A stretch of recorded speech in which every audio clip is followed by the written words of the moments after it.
everyone, welcome back to Codecraft Coaching.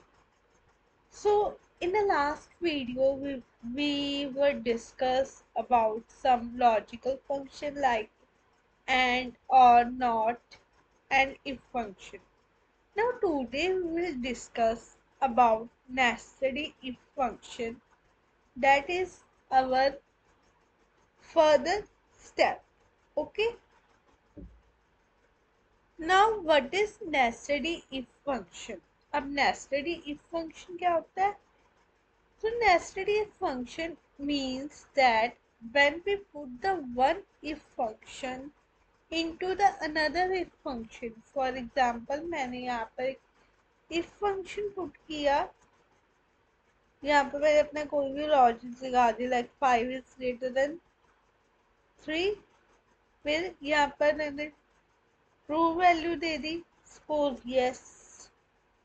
अब यहाँ पर फिर फॉल्स के लिए दूसरी कंडीशन लगाऊंगी, तो इसे बोलते हैं इफ नेस्टेड इफ फंक्शन, जब हम एक इफ फंक्शन में दूसरे इफ फंक्शन को पुट कर देते हैं। Okay, now let's we discuss the syntax of this function. So here I wrote a syntax. First we check the condition 1. If the condition 1 is true, then it returns the result 1. If the condition 1 is false, then it jumps to the condition 2. Then again it check the condition 2. If true, then result 2 is returned, otherwise result 3 is returned. तो syntax हमारा ये है nested if का। अब हम इसको real word example के साथ शो करके दिखाएंगे आपको। सबसे पहले हम इसका करेंगे अंडरस्टैंड सिनेरियो कि हमारा मेन मोटिव क्या है। तो हमारे पास ये एक टेबल है, ठीक है। स्टूडेंट्स, हमने यहाँ पर स्टूडेंट्स के जो ग्रेड है वो हमने रिप्रेजेंट करने through the help of nested if function. तो इसका हमारा सिनेरियो क्या रहेगा? तो सबसे नंबर 1, अगर तो मेरे if my marks is greater than और equal to 90, then print A. अगर if my marks is greater than equal to 75, then B. और अगर मेरे if marks is greater than और इक्वल टू 50, देन सी। और फिर हमें एक फॉल्स केस तो देना पड़ेगा। अगर तीनों कंडीशन फॉल्स हुई तो लास्ट में क्या प्रिंट होगा? तो उसके लिए सिंपली फेल लिख देंगे। ये हमारा सिनेरियो है आज की क्लास का, ठीक है। तो अब हम इसका रियल डेमो मैं आपको अभी दिखाती हूँ। अभी अब ध्यान से देखना। सबसे पहले हम लिखेंगे इफ फंक्शन। अब यहाँ पर लॉजिक लगेगा, तो marks is greater than equal to 90। Okay, तो प्रिंट कर दो ए। अब फॉल्स केस में क्या करेंगे?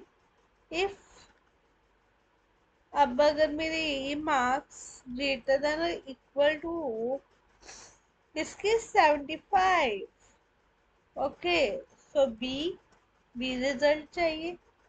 अब अगेन फिर से केस चेक करेंगे। अभी यहाँ पर हम फिर से इफ लगाएंगे। अगर इसकी वैल्यू इक्वल टू 50 हुई तो हमारा सी प्रिंट हो जाएगा, एल्स नहीं तो फेल।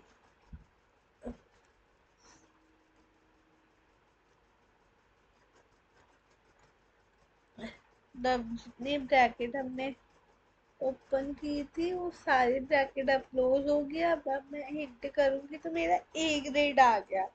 अब मैं क्या करूंगी? जितने भी स्टूडेंट्स के मार्क्स है लाइक 82, 67, 45, 78, 91, 54, 73, तो इनको मैं करूँगी सिंपली यहाँ से ड्रैग कर लूंगी। तो मैं कैसे करूंगी? ऐसे।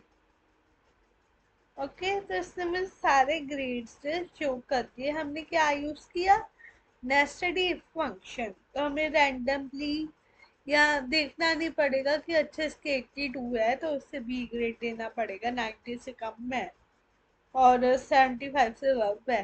ठीक है, ये चीज़ हम पहले मैनुअली करते थे, बट अब हम एक सिंपल फॉर्मूला अप्लाई करेंगे तो सारा रिकॉर्ड हमारे पास शो हो जाता है। ठीक है।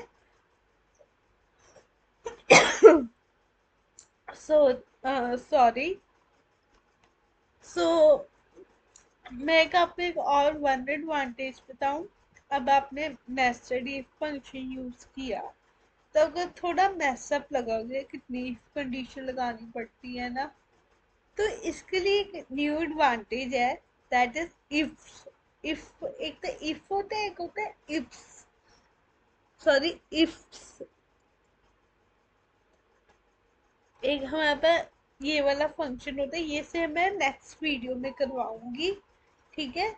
सो टू टुडे के लिए बाय बाय।